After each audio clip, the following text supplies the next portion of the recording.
నమస్తే, welcome to our channel. ప్రస్తుతం AP రాజకీయ వర్గాల్లో చర్చనీయాంశంగా మారింది విజయమ్మ విడుదల చేసినటువంటి లేఖ. అసలు ఈ లేఖను ఏ విధంగా చూడాలి, మరి వైసీపీకి ఇది ఏ విధంగా ఉండబోతుంది, ఇటువంటి అంశాలన్నీ కూడా చర్చించడానికి మనతో పాటుగా ఉన్నారు సీనియర్ జర్నలిస్ట్ సత్యమూర్తి గారు. నమస్తే సార్. నమస్కారం అండి. వైసీపీలో ప్రకంపనలు సృష్టించే విధంగా మరీ ముఖ్యంగా జగన్మోహన్ రెడ్డి గారికి, భారతి గారికి ప్రకంపనలు కాదు, ఇది ఒక అవాక్కయ్యే వార్త అని కూడా మనం చెప్పుకోవచ్చు సార్. మరి విజయమ్మ గారు రిలీజ్ చేసినటువంటి ఈ లేఖను ఏ విధంగా చూడాలంటారు? ఇది ఉత్త లేఖ కాదమ్మా, నేను లేఖని కూడా మొత్తం చూశాను. ఇదేంటంటే గతంలో ఒకసారి ఇట్లాగే విజయలక్ష్మి లెటర్ రాస్తే ఆమె సంతకాన్ని ఫోర్జరీ చేసి ఆ లెటర్ని అటు ఇటు మార్చి వాళ్ళకు అనుకూలంగా ప్రచారం చేసుకున్నారు ఈ జగన్మోహన్ రెడ్డికి సంబంధించిన కొంతమంది మనుషులు. అందుకని విజయలక్ష్మి ఈసారి ఏం చేసిందో తెలుసా? స్టాంప్ పేపర్ మీద నోటరీ చేసి సంతకం పెట్టి లేఖని రిలీజ్ చేసింది. అంటే ఈ పాయింట్ మీకు ఎందుకు చెప్తున్నానంటే, ఒక తల్లి తన కొడుకు తనకి పుట్టిన ఇంకొక ఆడబిడ్డకి మోసం చేస్తున్నాడు అన్న విషయాన్ని ఎస్టాబ్లిష్ చెయ్యటానికి ఈ తల్లి పడుతున్న తపన, దాని రిఫ్లెక్షన్. ఇది కొడుకు ఎవరైనా కానీ, కొడుకు ఎంత క్రూరుడైనా కానీ తన మనవడు మనవరాలి జోలికి వస్తే ఎవరు భరించలేరు. ఇప్పుడు జగన్మోహన్ రెడ్డి టార్గెట్ ఎవరు అంటే షర్మిల ఒక్కతే కాదు, షర్మిల సంతానం కూడా. షర్మిలకి ఒక మగపిల్లాడు, ఒక ఆడపిల్ల. జగన్మోహన్ రెడ్డికి 2 ఆడపిల్లలే.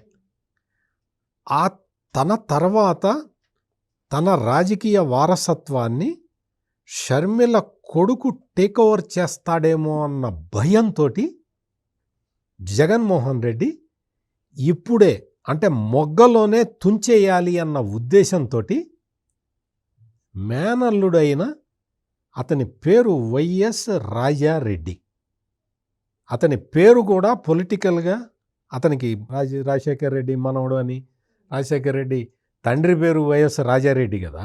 పొలిటికల్ క్లౌట్ అంతా కూడా అతనికి వెళ్తుంది అన్న దీంతో జగన్మోహన్ రెడ్డి ఇంత పెద్ద స్కెచ్ వేసి చెల్లెల్ని ఇంట్లో నుంచి బయటికి గెంటేశాడు.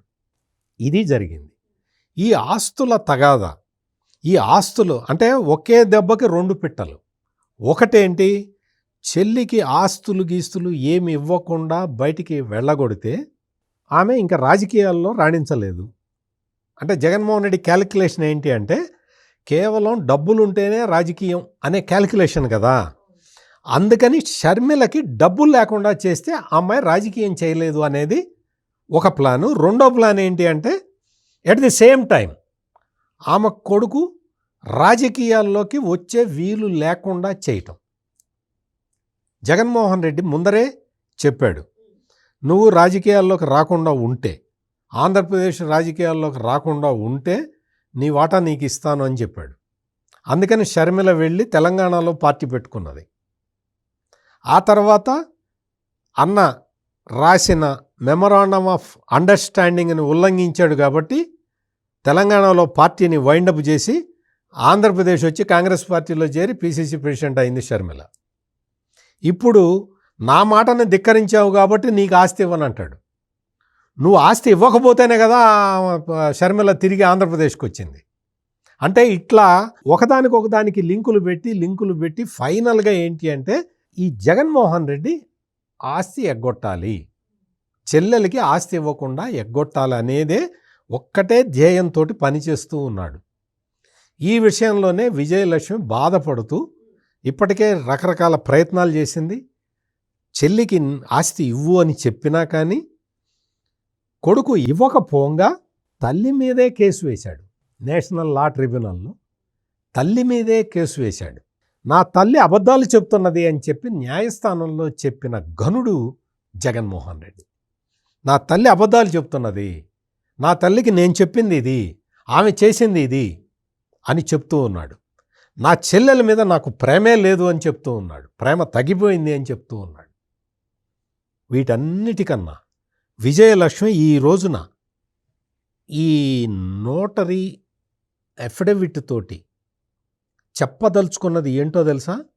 ఎంత దారుణమైన డెవలప్మెంట్ జరిగిందో చెబితే మీరు ఆశ్చర్యపోతారు. ఈ జగన్మోహన్ రెడ్డి పొద్దుటూరు మాజీ ఎమ్మెల్యే రాచమల్లు శివప్రసాద్ రెడ్డి, మాజీ ఎమ్మెల్సీ సతీష్ రెడ్డి, వీళ్ళిద్దరితో సపరేట్ ప్రెస్ కాన్ఫరెన్సులు పెట్టించి ఏం చెప్పించాడు అంటే, షర్మిలకి తను ఇచ్చిన ఆస్తుల వివరాలు బయటపెట్టించాడు. జగన్మోహన్ రెడ్డి చెబితే తప్ప ఆ వివరాలన్నీ ఎవరికి బయట వాళ్ళకి తెలిసే అవకాశం లేదు కదా. జగన్మోహన్ రెడ్డి నేరుగా వాళ్ళతోటి చెప్పించటమే కాకుండా ఈ రాచమల్లు శివప్రసాద్ రెడ్డి ఏం చెప్పాడు అంటే, ఈ షర్మిల లాంటి చెల్లెలు ఉండటం దౌర్భాగ్యం అని చెప్పాడు. ఎవ్వడు కూడా తోడబుట్టిన చెల్లెల్ని ఒక దౌర్భాగ్యురాలు, ఒక నీచురాలు, ఒక అధమురాలు అని అనడు. ఎవ్వడు ఏ అన్నా అనడు.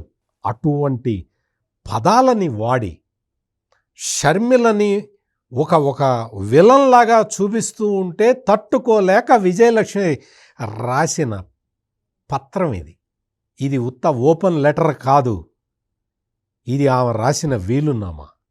అందుకనే నోటరీ చేయించింది, స్టాంప్ పేపర్ మీద నోటరీ చేయించింది. అంటే దీని అర్థం ఏంటి? ఇట్లా ఎందుకు చేసిందో తెలుసా? డౌటు. ఏం చేస్తాడో, భవిష్యత్తులో తనని ఏం చేస్తాడో అన్న భయం. సార్, ప్రజెంట్ విజయలక్ష్మి గారు ఈ లేఖ విడుదల చేయడం, సో విజయలక్ష్మి గారికి ప్రాణహాని ఉందంటారా? అదే ఇప్పటిదాకా నేను చెప్పింది. ఆ భయంతో ఆమె నోటరీ చేయించిన స్టాంప్ పేపర్ మీద రిలీజ్ చేసింది. ఆ భయంతో ఎంత దారుణం. ఒక తల్లి తన కొడుకును చూసి భయపడుతున్నది అంటే, వైఎస్ఆర్ కాంగ్రెస్ పార్టీలో ఉన్న కార్యకర్తలు, నాయకులు ఒకసారి ఆలోచించుకోండి. సొంత తల్లి, కన్న తల్లి భయపడుతూ ఉన్నది. మీరెంత? ఆఫ్టర్ ఆల్ ఈ రాచమల్లు శివప్రసాద్ రెడ్డి ఆ సతీష్ రెడ్డికి చెప్తున్నా, మీకన్నా ముందు ఇవే వివరాలని ఎవరు చెప్పారు? విజయసాయిరెడ్డి చెప్పాడు. హైదరాబాదులో ప్రెస్ కాన్ఫరెన్స్ పెట్టి విజయసాయిరెడ్డి చెప్పాడు. ఈ రోజున విజయసాయిరెడ్డి ఎక్కడున్నాడు? ఆలోచించుకో శివప్రసాద్ రెడ్డి, ఆలోచించుకో సతీష్ రెడ్డి. మీరు ఈ రోజున వచ్చి జగన్మోహన్ రెడ్డి మాకు ఒక బాధ్యత అప్పగిచ్చాడు, మేము చేస్తున్నాం అని మీరు గర్వంగా ఫీల్ అవుతున్న ఈ క్షణంలో మీకు విజయసాయిరెడ్డి ఎపిసోడ్ని నేను కావాలనే గుర్తు చేస్తున్నా. ఎక్కడున్నాడు విజయసాయిరెడ్డి? ఈ ఆస్తులన్నీ కూడా జగన్మోహన్ రెడ్డి కష్టపడి సంపాదించాడని చెప్పిన విజయసాయిరెడ్డి ఈ రోజున ఎక్కడున్నాడు? ఇది మీరు నేర్చుకోవాల్సిన గుణపాఠం, మీరు తెలుసుకోవాల్సిన విషయం. వైసీపీ కార్యకర్తలందరూ కూడా ఆలోచించాల్సిన విషయం. ఒక తల్లి నోటరీ ఎఫిడవిట్ రిలీజ్ చేసింది అంటే ఎందుకు చేసింది, ఏ భయంతో చేసింది, మీరే ఆలోచించుకోండి. మరో అంశంతో మళ్ళీ కలుద్దాం. Thank you sir. నమస్కారం.